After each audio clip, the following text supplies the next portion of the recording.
Okay, Assalamualaikum. Okay, kali ini saya ingin mengajar berkaitan dengan nombor perdana dan nombor gubahan. Okey, pada tahun 5 sebelum ini kamu telah belajar berkaitan dengan nombor perdana. Okey, nombor perdana ialah nombor bermula daripada 2, yang mana nombor itu hanya boleh dibahagikan dengan 1 dan dirinya sendiri. Contohnya 3.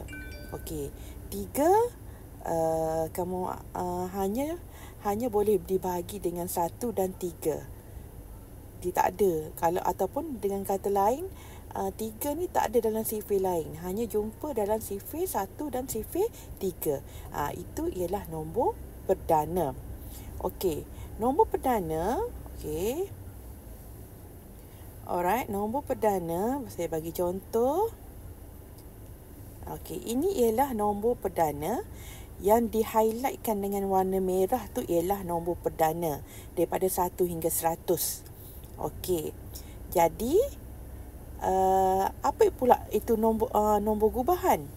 Nombor gubahan pula ialah, kita tengok, nombor gubahan ialah nombor-nombor selain daripada nombor perdana, sifar dan 1.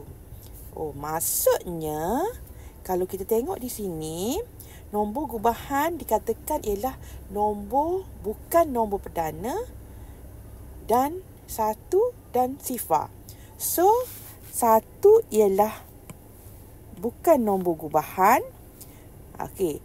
Jadi, yang lain ni yang petak putih ni ialah nombor gubahan.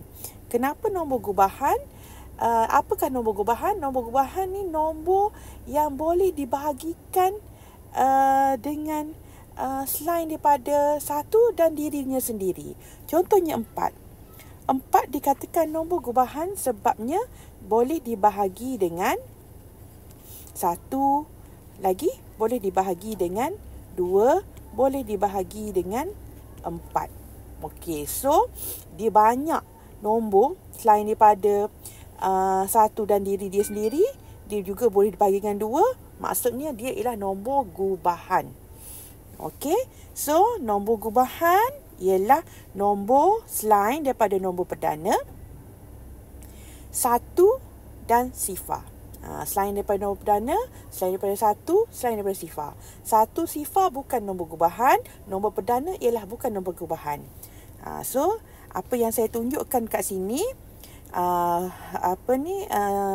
jadual nombor di sini 1 hingga 100, yang merah itu ialah nombor perdana. Okey. So, nombor gubahannya apa? Yang petak putih dan juga bukan 1. 1 tu bukan nombor perdana. Nombor gubahan. Okey, jelas? Okey, terima kasih.